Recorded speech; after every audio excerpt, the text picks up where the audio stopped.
When we first purchased this property, it was completely uninhabitable. It had been badly damaged in Hurricane Milton. And both the indoor space and the outdoor spaces were largely unusable.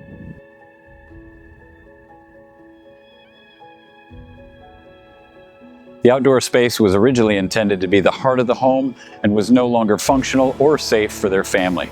During our initial conversations, it became clear that the design needed to prioritize accessibility, comfort, and ease of use. Shade was going to be critical for extended outdoor enjoyment, and the plant palette needed to reflect a balance of native and tropical plant material that could thrive in a coastal environment. My vision was to have a place for respite for my family. We have a child that has a very severe collection of medical conditions that he's battling through. And some weeks are good, some weeks are not so good. He spends a lot of time in hospitals.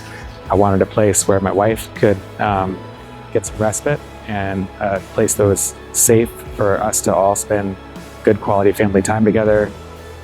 When I was considering the project, I met with 4 different landscape companies and I talked about my needs with them.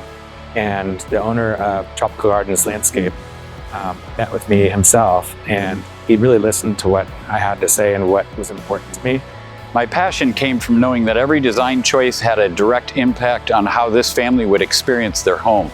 Accessibility was a top priority, so I ensured that all pathways were smooth, spacious, and wheelchair-friendly, allowing for easy movement across the property. Shade structures like the tiki huts were strategically placed to create a comfortable outdoor zone that could be used at any time of the day. Ryan's approach was completely different from any other companies. He was able to take it from the design all the way through completion, and there was very little work for me. He listened to what I had to say. He seemed passionate about it. He understood it, he processed it, and then he brought that to life.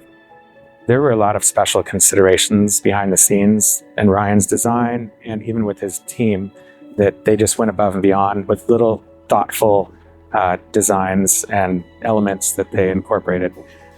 Every detail was intentional, ensuring the design was not only beautiful, but also practical and sustainable for long-term use. Having smooth surfaces was critical, and they designed and executed that flawlessly. The pathways are wide enough for us to use both of his wheelchairs. We have 2 different types of wheelchairs that we use with him.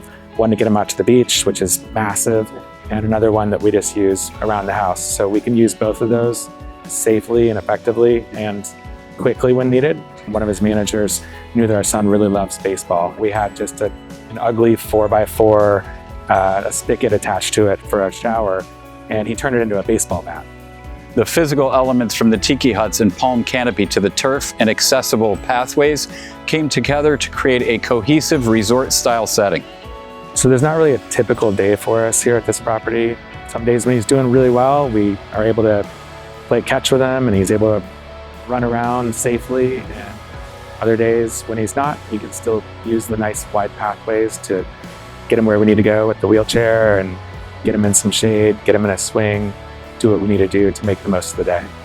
This project created opportunities for family gatherings, time spent outdoors, and most importantly, a space where their son can fully participate and enjoy the experience alongside everyone else. Ultimately resulted in is far beyond my expectations. I think it was one of the best investments I've ever made for our family.